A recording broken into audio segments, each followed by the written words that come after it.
ล้วย DIY ไงกอปอกกล้วย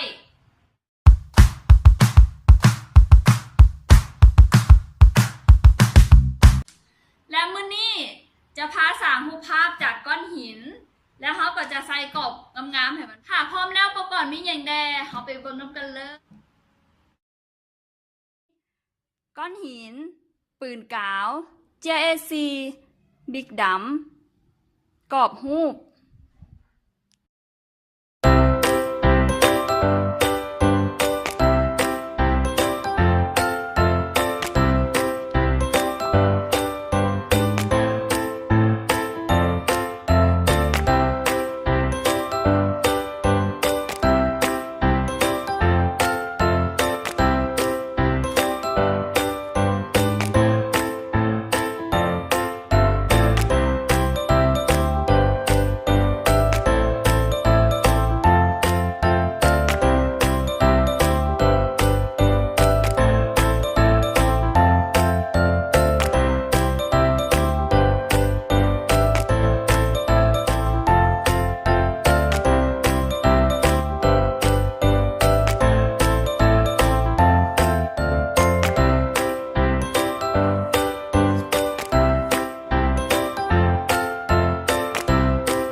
แล้ว